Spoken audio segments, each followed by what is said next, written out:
नमस्कार। आप देख रहे हैं स्टार सिटी न्यूज़ में। इस वक्त मौजूद हूँ मालवीय नगर विधानसभा में। मेरे साथ इस वक्त मौजूद हैं आरोहण एनजीओ की फाउंडर प्रेसिडेंट रानी पटेल जी। आइए बात करते हैं इस एनजीओ के माध्यम से क्या क्या वर्क हो रहे हैं।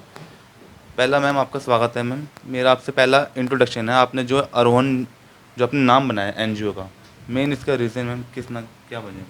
आरोहण का मतलब एलिवेशन होता है, ऊपर चढ़ना होता है। जैसे सुर आरोहण, ऊपर लगते हुए सुर हैं, उस तरह से जो हम लोगों ने ड्रीम देखा था, जो निम्न वर्ग के जो बच्चे हैं उनके साथ में, कि वो लोग भी एक बार जो है उनको भी अपॉर्चुनिटीज़ मिले और वो ऊपर तक पहुंच सकें, तो हमने नाम चुना आरोहण। लगभग कितना समय होगा स्कूल जो आप चला रहे हैं? हम 2004 से शुरू किए थे और रजिस्टर किए थे 2005 में, और 17 साल हो रहे हैं। किन किन उद्देश्य पे काम कर रहे हैं अभी आप? सी उद्देश्य हम लोग का तो था कि बच्चों को स्कूल में पढ़ाएंगे करके, पर जब हम लोगों ने बच्चों को पढ़ाया तो क्या हमने महसूस किया कि वो बच्चों को सिर्फ स्कूल में पढ़ाना या स्कूल में एडमिशन करना नहीं था। स्कूल बच्चों को वो स्कूल कंप्लीट क्वालिटी एजुकेशन के साथ में, कॉन्फिडेंस के साथ में ग्रो करें, और कुछ इकोनॉमिक ट्रांसफॉर्मेशन हो करके हम लोगों ने जो है उसको जब शुरू किया, और हर बच्चे का जो एजुकेशनल नीड को हम एड्रेस करते हुए हमने after school hours academic support दिया। यदि हम जो है मेडिकल सपोर्ट देते हैं, हेल्थ चेकअप्स करवाते हैं क्योंकि बच्चों की नीड है। हमने जो है primary, upper primary, then secondary classes को हमने सपोर्ट किया। उसके बाद में भी हमने देखा कि बच्चों की ग्रोथ में कहीं ना कहीं कोई कमी आ रही है। तो जब पता चला कि बच्चे जो है घरों में बहुत डिस्टर्बेंस हैं, उसके बाद में माएँ जो है बहुत वायलेंस का शिकार हैं, जो कि बच्चों के मेंटल हेल्थ पर अफेक्ट करा। तो फिर हम लोगों ने, आपने देखा होगा, हमारा जो विमेन एम्पावरमेंट प्रोग्राम है वो हमने शुरू किया।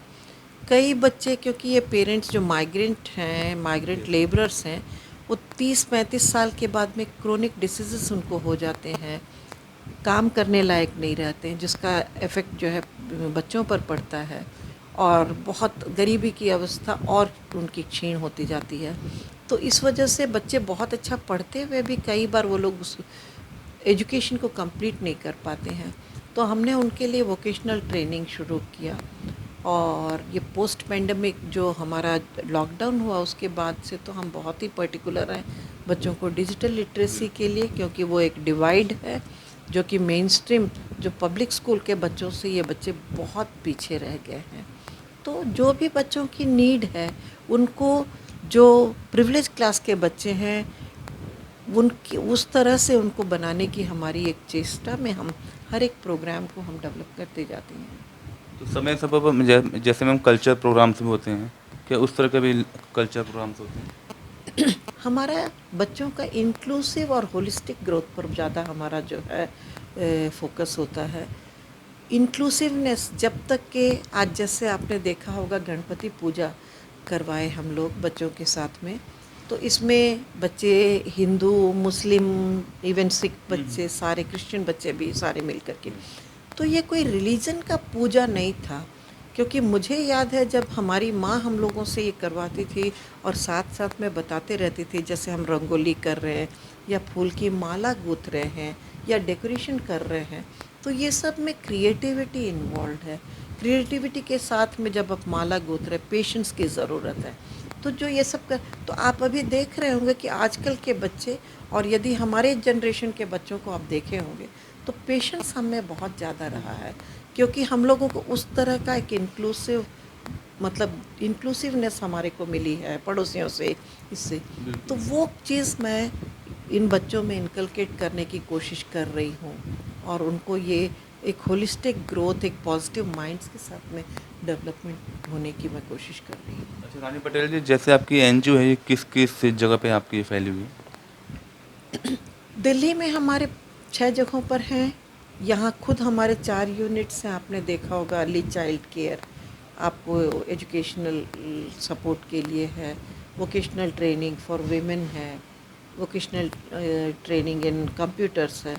तो ये है। इसके अलावा हमारा साकीपुर जो ग्रेटर नोएडा में एक है नेहरू स्मारक स्कूल में, और दूसरी तरफ हमारा जो गुड़गांव में है एक, हाँ नातूपुर में, वहाँ पर हम रैग पिकर्स के साथ काम कर रहे हैं। साकीपुर में मैनुअल स्कैवेंजर्स के साथ काम कर रहे हैं।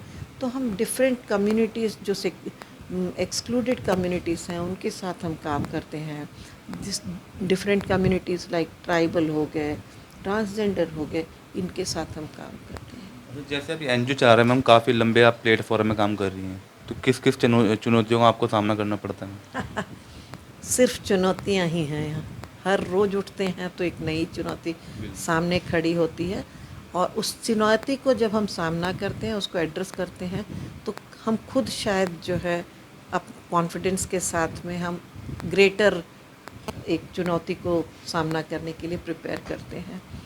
चुनौती, क्योंकि हमारे देश में सेंसिटिविटी बहुत कम है, और इस वक्त में जो एनजीओ वर्ड है वो शायद कहीं लुप्त सा होता जा रहा है, एक डरावना वर्ड बन गया है।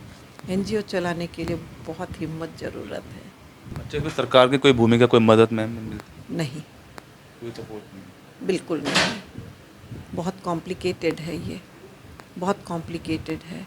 जो मैं एडवोकेसी के लिए प्रोग्राम्स में जाती हूँ और बोलती हूँ, तो मुझे लगता है कि सरकार खुद बहुत अच्छे पॉलिसीज़ बना रही हैं, लेकिन उनकी नज़र इस तरफ नहीं जा रही है कि डेवलपमेंट सेक्टर जो एनजीओज़ हैं वो फिफ्थ स्टेट की तौर पर ग्रो कर रहा है, और अच्छे एनजीओज़ का काम करना सपोर्ट के लिए एक बहुत ही स्ट्रॉन्ग पिलर होगा।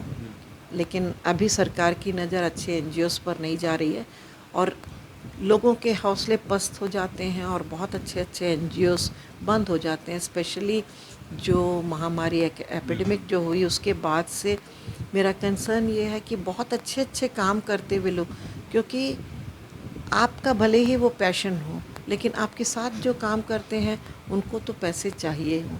हाँ, आप रिस्पॉन्सिबल हो जाते हो कि उस पैसों को बेहतर तरीके से आप यूज़ करो, लेकिन आप पैसे नहीं दो, ये नहीं हो सकती है। तो ये चैलेंजेस बहुत ही मतलब विकट हैं, और मेनी अ टाइम्स मुझे भी लगता है कि हम क्या कर रहे हैं।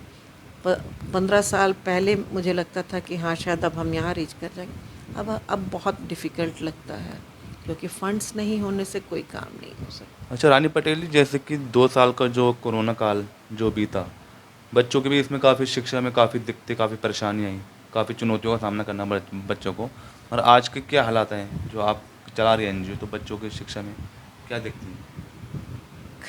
बहुत दिक्कतें नहीं, खाली दिक्कतें आई। बच्चे जो है एक डार्क टनल में जो है 2 साल रहे, और ये बहुत अनफॉर्चुनेट है नेशन की भी कि हमने अनथॉटफुली स्कूल्स खोल दिए, और बच्चे 2 साल के बाद में 2 साल आगे हो गए स्कूल्स में। और घरों में, मैं दिल्ली की बात कर रही हूँ, घरों में बच्चों के पास में ना फ़ोन है, ना पढ़ाई है। जो पढ़ाई हमने सोचा कि हम बड़े डिजिटली हम उनको माने पढ़ा दिए हैं करके, इसमें तो ये भी है कि हम खुद ही इक्विप्ड नहीं थे डिजिटली उनको पढ़ाने के लिए, हम उन्हें क्या पढ़ा देंगे।